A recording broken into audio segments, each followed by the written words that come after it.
எல்லாருக்கும் வணக்கம்.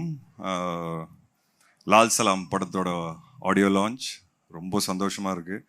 எல்லாருக்குமே தெரியும் இது வந்து ஒரு சென்சிட்டிவான பொலிட்டிக்கல் ஃபில்ம் அண்ட் எனக்கு பர்சனலாக ரொம்ப இம்பார்ட்டன்ட் ஃபில்ம். ஏன்னா ஒரே படத்தில் Rajini sir, Rahman sir and Vikrant இவங்க 3 பேரோட வந்து எனக்கு வந்து ஒரு வாய்ப்பு கிடைச்சிது.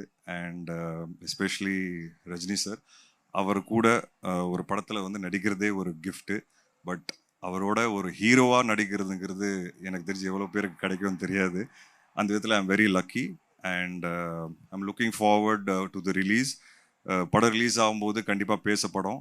சார் இந்த படம் ஏன் பண்ணியிருக்காரு அப்படிங்கிறது படம் பார்க்கும்போது எல்லாருக்கும் புரியும். அண்ட் ஐஸ்வர்யா ரஜினிகாந்த் அவங்க வந்து இந்த மாதிரி ஒரு ஸ்கிரிப்ட் எடுத்து பண்ணுறதேங்கிறதே ஒரு மிகப்பெரிய ஒரு சேலஞ்ச். அண்ட் அதுக்கு ஒரு தைரியம் வேணும். அண்ட் அதுக்கப்புறம் சார்கிட்ட போய் கன்வின்ஸ் பண்ணி இந்த மாதிரி ஒரு படம் பண்ணணும் அப்படிங்கிறது அதுக்கு அடுத்த சேலஞ்ச். இது எல்லாமே அவங்க எடுத்து ரொம்ப ஸ்ட்ராங்காக ஒரு படத்தை வந்து டைரக்ட் பண்ணியிருக்காங்க. அண்ட் எனக்கு தெரிஞ்சு அவங்களோட ஒர்க் கண்டிப்பாக இந்த படம் ரிலீஸ் ஆகும்போது பேசப்படும். ஒரு நல்ல படமாக இருக்கும். அண்ட் ஆடியோ புள்ள சாங் ரிலீஸ் ஆகிருக்கு. அண்ட் ஒரு திருவிழா சாங் ரிலீஸ் ஆகிருக்கு. இன்னைக்கு மொத்தம் ஆடியோ ரிலீஸ் ஆக போகுது. So I'm very lucky and happy to be here. எல்லாரும் படம் பாருங்கள், கண்டிப்பாக எல்லாருக்கும் படம் பிடிக்கும். அண்ட் ட்ரெய்லர் கூடி சீக்கிரம் ரிலீஸ் ஆக போகுது. இது ஒரு நல்ல மெசேஜாக இருக்கும். ஒரு ஸ்ட்ராங்கான ஒரு கரண்ட் இந்தியாவில் நடக்கிற விஷயங்களை சார்ந்த ஒரு படம் எல்லாருக்கும் வந்து கண்டிப்பாக ரீச் ஆகும். இல்லை, நான் ரொம்ப டீட்டெயில் சொல்ல முடியாது. படத்தில் அதான் சொன்னேன், நான் current social and political situation of the கண்ட்ரியை வந்து பேசப்படுற ஒரு படமாக இருக்கும். அண்ட் இதில் வந்து கிரிக்கெட் இருக்குது. பட் கிரிக்கெட் மட்டும்தான் இருக்குன்னு நினைக்காதீங்க. கிரிக்கெட் ஒரு ஒரு டூலாக தான் யூஸ் பண்ணியிருக்கோம்.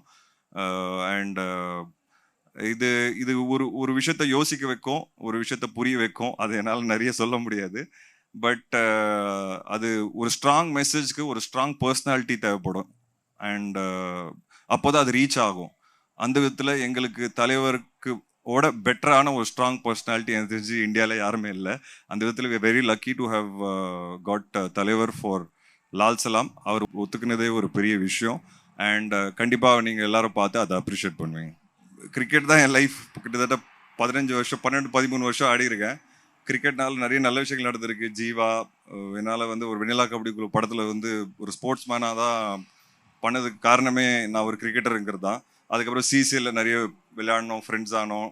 ஸோ நிறைய கொடுத்துருக்கு கிரிக்கெட் எனக்கு. ஸோ என் லைஃப்பில் ரஜினி சாரோட நான் நடிப்பேன் அப்படிங்கிறது நான் நினச்சி கூட பார்க்கல.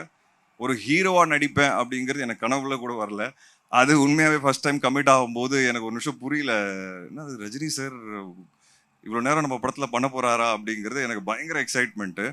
அண்ட் நான் பெரிய தலைவர் ஃபேன். அண்ட் அதே படத்தில் கிரிக்கெட்டும் இருக்கிறதுங்கிறது எனக்கு எப்படி சொல்கிறது, உங்களுக்கு லைஃபே வந்து ஒரு கம்ப்ளீட் சர்க்கிள் வந்த மாதிரி ஒரு ஃபீலிங் இருந்தது. அண்ட் அகெயின் நான் திருப்பி விக்ராந்த் பேர் எடுக்கிறேன். ஏன்னா விக்ராந்த் நானும் ரொம்ப க்ளோஸ் ஃப்ரெண்ட்ஸ். நிறைய வாட்டி வந்து படம் ஒன்றா நடிக்கணும்னு ஆசைப்படுவோம். இந்த மாதிரி ஒரு படத்தில் எங்களுக்கு கிடைக்குங்கிறத நாங்கள் நினச்சி பார்க்கல. அண்ட் அகெயின் ரஹ்மான் சார், அதுக்கப்புறம் கபில் தேவ் சார். ஸோ கபில் தேவ் சாரோட மீட் பண்ணும்போது ரொம்ப எக்ஸைட்டிங்காக இருந்தது. பாம்பேல ஷூட் இருந்தது, அங்கே தான் மீட் பண்ணோம். அண்ட் ஒரு பெரிய லெஜெண்ட். அவர் இதுக்கு முன்னாடி எந்த படத்துலையும் பெருசாக பண்ணதில்லை. அண்ட் இந்த படத்தில் பண்ணியிருக்கிறாரு, ஒத்துக்கிட்டாரு, ரஜினி சாருக்காக ஒத்துக்கிட்டாரு. அண்ட் அதை நீங்கள் பார்க்கும்போது ஸ்க்ரீனில் அதை ஜஸ்டிஃபை பண்ணும் ஏன் அப்படிங்கிறது. ஸோ கதையில் நிறைய நிறைய விஷயங்கள் இருக்குது. அது என்னால் கதை பற்றி பேச முடியாது இப்போது. அண்ட் கண்டிப்பாக இந்த படம் வரும்போது இந்த படம் தானாக பேசும்.